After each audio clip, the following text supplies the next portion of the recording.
मिठाई से खुश हो जाएंगे वो नहीं, हम लोग का अलग रिश्ता है। परिवार में खुशियां बांटने का एक मिठाई भेजने का एक तरीका।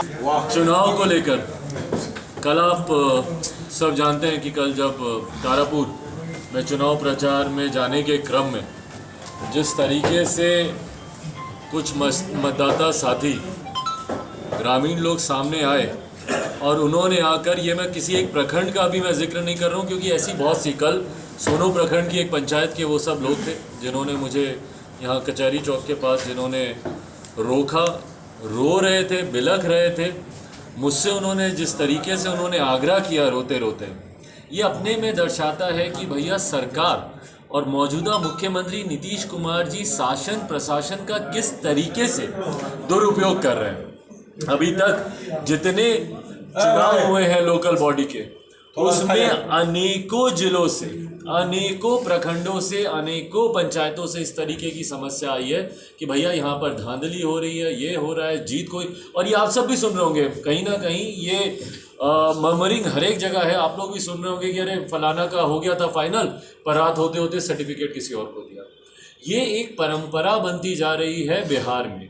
हम लोगों ने विधानसभा के चुनाव के वक्त भी हम लोगों ने देखा कितने हमारे ही प्रत्याशी, लोक जनशक्ति पार्टी के ही उस वक्त के कितने प्रत्याशी थे जिनको दोपहर शाम तक कहा गया था कि भैया आप जीत गए, आपका सर्टिफिकेट तैयार हो रहा है, आपका सर्टिफिकेट तैयार हो रहा है। और रात होते होते, देर रात आते आते तक वो सर्टिफिकेट किसी दूसरे पार्टी के नाम पर और सत्ताधारी दल की ही पार्टी के नाम पर वो सर्टिफिकेट दे दिया जाता है। तो ये जिस तरीके से शासन प्रशासन का यहाँ पे दुरुपयोग हो रहा है, हम लोगों ने इस बात की शिकायत लिखित रूप में भी प्रदेश अध्यक्ष जी के माध्यम से हम लोग चुनाव आयोग को भी हम लोग करने जा रहे हैं इस बात की शिकायत कि भाई जिस तरीके से दबाव में प्रशासन काम कर रहा है, आप प्रशासन को आप निष्पक्ष छोड़ दीजिए ना। जो सही है सही है, जो गलत है गलत है। कहीं पे हम लोग रिकाउंटिंग की मांग करते हैं, ये लोग रिकाउंटिंग वहां पे नहीं करवाता है। बूथ का अगर हम लोग दिखाते हैं, ईवीएम मशीन कितनी जगह, खैर भाई सही बात है कि ग्रामीण लोग हैं, उनको जानकारी थोड़ी कम होती है, उन लोगों को नहीं पता कि नियम कायदा कानून क्या है। ये वहीं पे जब काउंटिंग चल रही होती है तो बोला जाता है अरे ईवीएम मशीन खराब हो गई है, हम इसको ठीक करवा के लाते हैं। अंदर जाता है, भगवान जाने क्या करते हैं नहीं करते हैं, बाहर आके उसमें परिणाम अलग हो जाते हैं। तो आने वाले समय में, और ये इसी तरीके का प्रयास यकीनन दोनों जो उपचुनाव हो रहे हैं उसमें भी मुख्यमंत्री नीतीश कुमार जी की पार्टी करने का ये प्रयास करेगी। पर मुझे खुशी इस बात की है कि इतना भारी समर्थन जनता का हम लोगों के पक्ष में है और इनके विरोध में है कि इनके लाख प्रयासों के बावजूद भी कुछ एक जगह जरूर है ऐसी जहां पर ये लोग अपनी जो भी इनकी मानसिकता है उसमें ये लोग सफल हो जाते हैं। पर अधिकांश जगहों पर जहां पर भी लोकल बॉडी के चुनाव हो या ये जो उपचुनाव होने वाले हैं, जो एक भारी रुझान जनता का हम लोग के प्रति देखने को मिल रहा है और जिस तरीके से जनता नफरत कर रही है नीतीश कुमार जी और उनकी नीतियों से, और उनकी नफरत का एक बहुत बड़ा कारण बना है जिसका अनुभव मैंने कुशेश्वर स्थान और तारापुर में चुनाव प्रचार करते वक्त मैंने किया कि जिस तरीके से मुख्यमंत्री नीतीश कुमार जी अपनी जिद में, अपने लालच में पुनः प्रदेश के मुख्यमंत्री बने हैं, इस बात से प्रदेश की जनता बहुत ज्यादा आक्रोशित है। एक बात आप सब मानेंगे, हकीकत है कि जनादेश कुछ भी हो पर मुख्यमंत्री नीतीश कुमार जी को बिहार का मुख्यमंत्री बनाने का यह जनादेश नहीं था। अगर होता तो उनकी पार्टी आज तीसरे नंबर की पार्टी नहीं होती। अगर होता तो उनके आधे से ज्यादा प्रत्याशी आज चुनाव नहीं हारे होते। बीजेपी क्यों इस बात पर एग्री कर रही है? बीजेपी क्यों इस बात पे नहीं, पर हमको कंप्लीट करने दीजिए ना। अब वो अपने लालच में किसी की कृपा पाकर, किसी का आशीर्वाद पाकर, परिस्थितियां बनाकर वो मुख्यमंत्री जरूर बन गए, पर इस बात का आक्रोश जनता में बहुत ज्यादा है।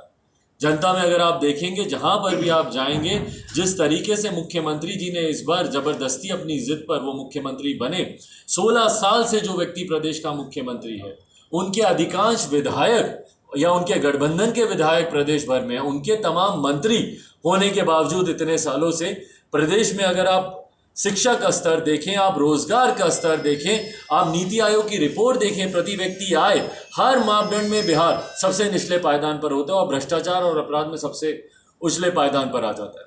तो इन तमाम बातों को लेकर जनता की नाराजगी है और इस दौरान जिस तरीके से हम लोग की आशीर्वाद यात्रा को जनता का समर्थन मिला, जनता का आशीर्वाद मिला, और यही इस भ्रमण के दौरान भी मुझे देखने को मिला जब चुनाव प्रचार में, जब जनसंपर्क हम लोगों ने किया, कुशेश्वर स्थान में हो या तारापुर में हो, दोनों जगह कैंप मैंने वहीं पर किया, 3 दिन 2 रातें वहां पर मैंने बिताई। और वहां पर जिस तरीके से जनता का रुझान बिहार फर्स्ट, बिहारी फर्स्ट के प्रति मुझे देखने को मिला, ये मेरे विश्वास को और ज़्यादा बढ़ाता है कि आने वाले समय में पहली बात तो क्लियर है कि जनता दल यूनाइटेड के दोनों प्रत्याशी तीसरे चौथे नंबर की शायद लड़ाई ज़रूर लड़ रहे होंगे, जमानत बचाने की लड़ाई ज़रूर लड़ रहे होंगे, पर हकीकत में जीत के कहीं आसपास भी उनमें से कोई प्रत्याशी नहीं है। और जिस तरीके से लोक जनशक्ति पार्टी रामविलास कि हमारे दोनों प्रत्याशी कुमार चंदन हो तारापुर से या अंजू देवी हो कुशेश्वर स्थान से, उनके प्रति जो एक रुझान देखने को मिल रहा है, ये मेरे विश्वास को बढ़ाता है कि आगामी दोनों जो चुनाव है विधानसभा की सीटों पर, वो लोक जनशक्ति पार्टी रामविलास के दोनों प्रत्याशी जीतेंगे। नाम और सिंबल को लेकर भी उत्साह है। भाई नीतीश कुमार जी ने पूरी ताकत, पूरा प्रयास, सारी शक्ति उन्होंने लगा ली मुझे मेरे परिवार से अलग करने के लिए, मेरी पार्टी से अलग करने के लिए, मेरी पार्टी को तोड़ने के लिए, मेरे सिंबल को छीनने के लिए तमाम तरीके का प्रयास कर लिया। और दुख मुझे इस बात का होता है कि उनके साथ जो उनके सहयोगी जाकर बैठे हैं वो गर्व से बोलते हैं कि हाँ, सिंबल तो मैंने ही फ्रीज कराया। मेरे नेता स्वर्गीय रामविलास पासवान जी ने जिस सिंबल को पिछले 21 साल अपने खून पसीने से सींच कर जिस पार्टी को बनाया, सिंबल को पहचान दिलाई, उसको केंद्रीय मंत्री बोलते हैं कि भैया हम ही ने फ्रीज कराया। पर बहरहाल मुझे खुशी इस बात की है कि हम लोग की पार्टी को हमारे नेता का नाम मिला, लोक जनशक्ति पार्टी रामविलास का नाम मिला, और जो चुनाव चिन्ह हम लोग को हेलीकॉप्टर मिला है उसको लेकर जनता में जो उत्साह है, क्योंकि आज तक ये माना जाता था कि भैया हेलीकॉप्टर मुख्यमंत्री नीतीश कुमार जी का प्राइवेट वाहन है, बस उन्हीं का वो पब्लिक, वो उनकी वो पर्सनल प्रॉपर्टी है जिसमें वो बैठकर हर बार जब बाढ़ आती थी तो हवाई निरीक्षण करते थे। मेरे नेता स्वर्गीय रामविलास पासवान जी ने आज से लगभग 1.5 दशक पहले ये सपना देखा था कि भैया मोबाइल फ़ोन हर गरीब व्यक्ति के हाथ में होना चाहिए। उस वक्त उनका मजाक उड़ाया जाता था जब वो कहते थे कि हर रिक्शा वाला, ठेले वाले के हाथ में मोबाइल फ़ोन होगा, पर आज ये मोबाइल फ़ोन घर घर तक पहुंचा है। ऐसे ही हम लोग भी चाहते हैं कि भैया जो हेलीकॉप्टर आज तक मुख्यमंत्री नीतीश कुमार जी सोचते थे कि उसमें से उन्हीं का अधिकार है, आज ये गांव-गांव तक जाए, घर घर तक जाए, हर आम आदमी इस पर बैठे, और तब सही मायनों में बिहार को हम लोग विकास की ऊंचाइयों तक हम लोग लेकर जाएंगे, जो बिहार फर्स्ट, बिहारी फर्स्ट का संकल्प है। तो इसीलिए इस चुनाव प्रचार में जहाँ जहाँ पर भी मैं जा रहा हूँ, ये मेरे विश्वास को गहराता है कि आने वाले समय में 2 तारीख को जब परिणाम आएंगे तो उसमें जनता दल प्रत्याशी तो खैर बहुत दूर हो जाएंगे, पर हाँ, लोक जनशक्ति पार्टी रामविलास के प्रत्याशियों की जीत दोनों सीटों पर सुनिश्चित है, ये मेरा विश्वास है। अब इसके बाद आप पूछ रहे थे जी। सर, तेजस्वी जी लगातार जो है हमला कर रहे हैं एनडीए पे, सब पे, लेकिन आपके पार्टी पे, आपके प्रत्याशी पे कोई हमला नहीं कर रहे हैं, ना ही जो है कन्हैया कुमार के ऊपर हमला कर रहे हैं। तो सर इस पर क्या कहेंगे सर? भाई अभी तो आप उनसे पूछे कि हम पे हमला क्यों नहीं कर रहे, हम कैसे बताएं कि हम पे हमला क्यों नहीं कर रहे। बट इधर नहीं हो रहा है। नहीं, देखिए ये प्रश्न थोड़ी देर के बाद मुझ पे भी आ सकता है कि भैया आप भी किसी पे हमला नहीं करते, आप भी सिर्फ नीतीश कुमार पे। भाई नैरेटिव से भटकने का कोई मतलब नहीं बनता है। आज की तारीख में हकीकत है कि ये सरकार मौजूदा मुख्यमंत्री नीतीश कुमार जी के नेतृत्व में ही चल रही है, और जो भी मुख्यमंत्री नीतीश कुमार जी को जानता है वो जानता है कि वो सिंगल मैन आर्मी है, अकेले, और अपने साथ उनके 2-4 अधिकारी, बस कोई नेता भी नहीं, वो और उनके 2-4 अधिकारी ही पूरा प्रदेश चला रहे हैं पिछले 16 सालों से। तो किसी और को कटघरे में खड़ा करने का सवाल ही नहीं उठता जब व्यक्ति एक ही जिम्मेदार है बिहार की बर्बादी। एक बात और छन करके सामने आ रही है, उपचुनाव में 3 युवाओं के बीच सीधा टक्कर सुशासन की सरकार नीतीश कुमार के साथ है।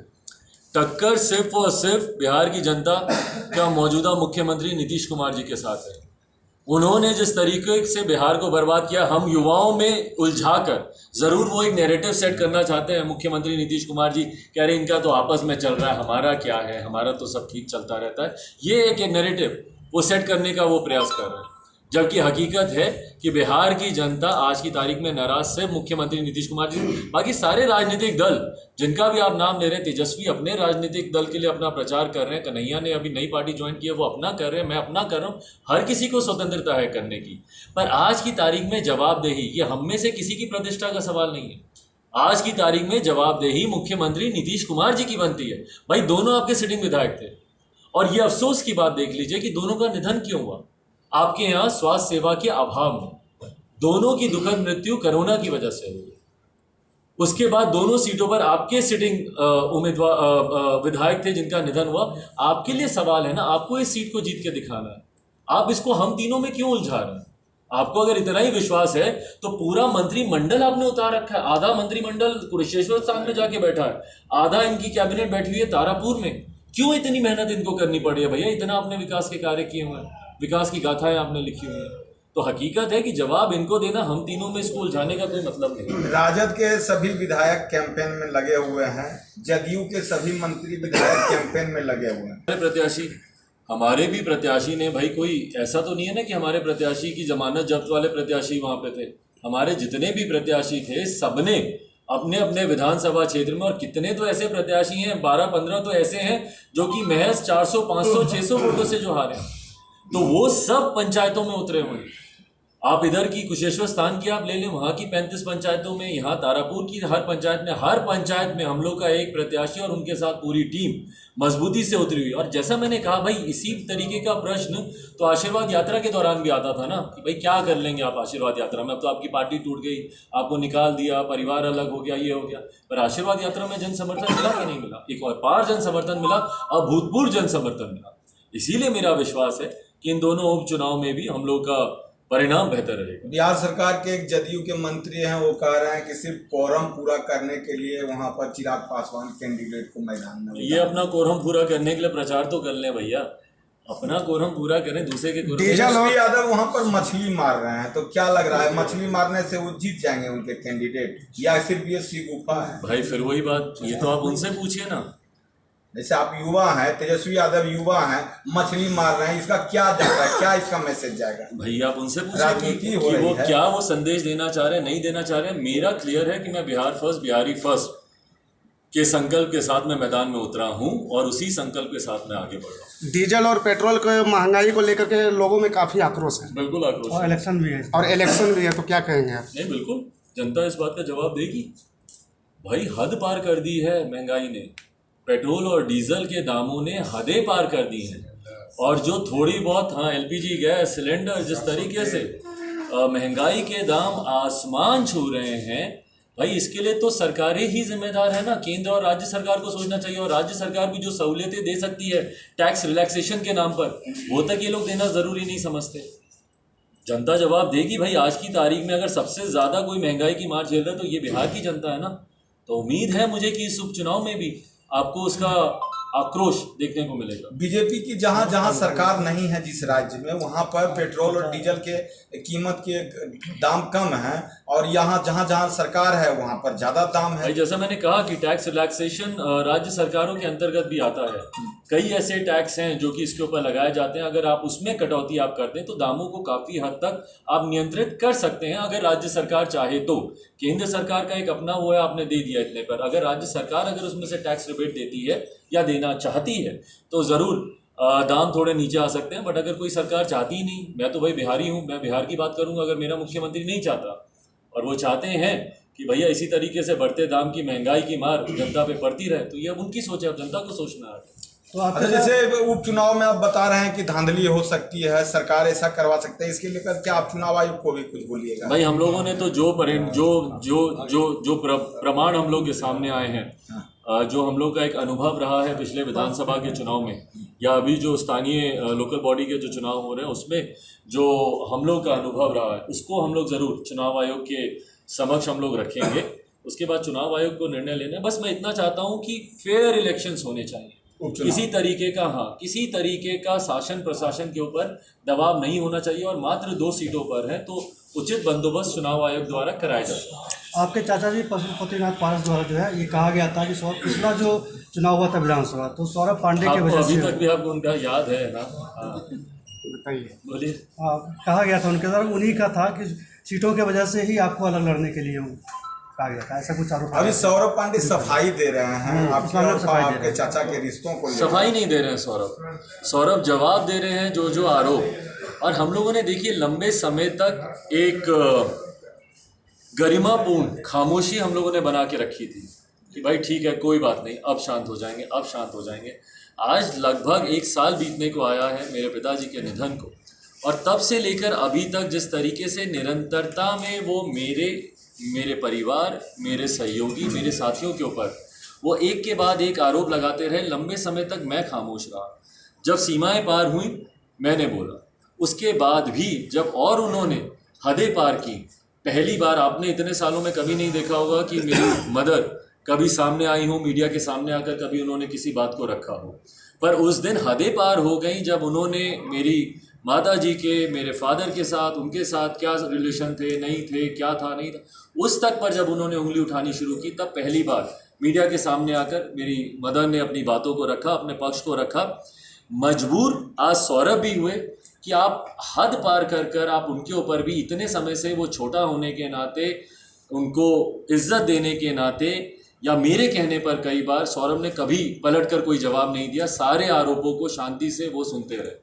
पर जब हद पार हुई तो उसके बाद उन्होंने भी, और जो पत्र आप लोगों ने पढ़ा होगा उसमें जितनी मर्यादित शब्दों का उन्होंने प्रयोग किया है और जितने सही लहजे में उन्होंने बातों को रखा है, कोई और व्यक्ति होता तो मुझे लगता है कि शायद उसका जवाब, जिस तरीके के आरोप निरंतरता में सौरभ के ऊपर लगे, वो काफ़ी ओछे किस्म के थे। पर उसका बहुत मर्यादित उन्होंने जवाब दिया। पर ये, हाँ, ये किसी को pushing the envelope to the corner वाली बात है कि भाई आप इतना ज़्यादा आप किसी को कर देंगे। एक ऐसी महिला जो घर में रहती हैं, उनके, मेरे फादर से मेरी मदर की शादी को 44 साल हो गए, 44 सालों में कभी बाहर नहीं आए। आपने हमेशा उनको पर्दे के पीछे देखा, मेरे पिताजी के साथ देखा, पर कभी उन्होंने मीडिया में। पर आप किसी को इतना मजबूर नहीं कर सकते हैं, इतनी गलत बातें। और दोनों ने इसी बातों को बोला है, सौरभ ने भी ये, मेरी मदर ने भी ये, कि जो भी आप सच बोलिए जनता के सामने, आप झूठों को, मनगढ़ंत कहानियों को, मनगढ़ंत दृश्यों को की कल्पना कर कर आप जनता के सामने रखते हैं कि मेरे साथ ऐसा हुआ, वैसा हुआ, ये गलत है। Thank you. Thank you. अगर हम बात करेंगे